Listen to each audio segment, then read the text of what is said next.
ప్రభుత్వం వచ్చేసి free bus వదులుతానన్నది, వదులుకోవడంలో అభ్యంతరం లేదు. కాబట్టి ఆటో డ్రైవర్లు కూడా న్యాయం చేశారనుకోండి, అది వేరుగా ఉంటుంది. వాళ్ళకి ఆటో డ్రైవర్లకు ఎవరికి న్యాయం చేయకుండా వాళ్ళు పొట్టకొట్టి ఏళ్ళేదో పబ్బం గడుపుకోవాలని చూస్తే మాత్రం అది సరైనది కాదు. మేము ధర్నాలకు దిగాల్సి వస్తుంది, రోడ్డు మీకు వచ్చేస్తాం. రెండోది ఏంటంటే ఈ అవుట్ ఆఫ్ ఆటోలు ఇంతకుముందు మా విజయవాడలో ఉన్నాయి 9,000 చిల్లర ఆటోలు అండి. తర్వాత 5,000 ఆటోలు గవర్నమెంట్ మళ్ళీ దానికి కాగితాలు ఇచ్చింది, రిజిస్ట్రేషన్ వదిలింది. ఆ తర్వాత వదలలేదు. అక్కడ నుండి అవుట్ ఆఫ్ బళ్ళు ఎక్కడో గుంటూరు నుండి ఏలూరు నుండి వచ్చే వాళ్ళు విజయవాడలో తోలుతున్నారంటే మేము ఎంత చేతకానోళ్ళమో ఆలోచించండి. దయచేసి గవర్నమెంట్ మా మీద జాలి కలిగేది ఏమైనా ఉంటే అవుట్ ఆఫ్లు ఏరేమనండి, మేము బాగుంటాం. దానివల్ల ఆర్టీఏ కూడా ఆదాయం వస్తుందండి. మెయిన్ గవర్నమెంట్కి ఆదాయం వస్తుంది. అవుట్ ఆఫ్ లోన్కి వస్తే 5,000 నుండి 10,000 రూపాయలు చలాన్ కట్టాలని ఉంది రూలు. ఆ లెక్క ప్రకారం చూసి కొన్ని కోట్ల రూపాయలు ఇన్కమ్ వచ్చింది గవర్నమెంట్కి. ఆ దృష్టిలో కూడా ఆలోచించమని మనవి చేస్తున్నాను. ఈ బస్సులు అంటే కొన్ని ఫ్రీ బస్సు అనేది కొద్దిగా నాకు వేస్ట్ అనిపిస్తుంది.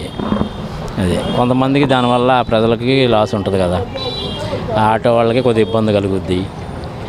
ఫ్రీ బస్సుల వల్ల కొద్దిగా ఆడవాళ్ళు కూడా కొద్దిగా ఇబ్బందులు పడి ఎక్కాల్సి వస్తుంది. ఎందుకంటే తెలంగాణలో చూస్తున్నాం కనుక దాన్ని ఏంటంటే కొద్దిగా మార్పులు చేర్పులు చేసుకుంటే బాగుంటుందని నా ఉద్దేశం. బస్సులు ఇంక వదలలేదుగా, వదలలేదు పెట్టుకొని వాళ్ళే ఎక్కువ కొట్టుకుంటారు ఆడవాళ్ళు. మాకేంటి తెలంగాణలో ఏమవుతుంది చూస్తున్నారుగా.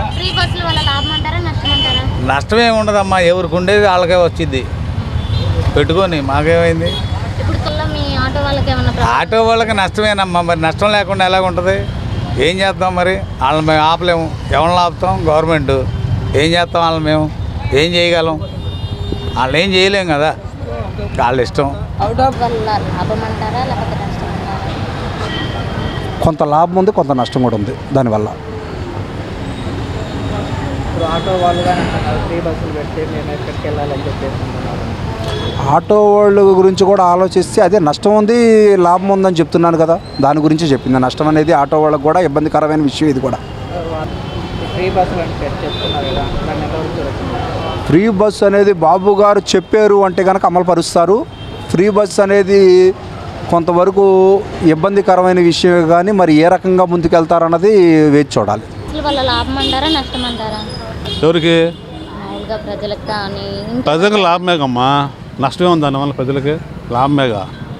ఫ్రీ బస్ ఉంటుందండి, టైమింగ్స్ పెడతాడు అంతేగాని పూర్తిగా తీశారు అది.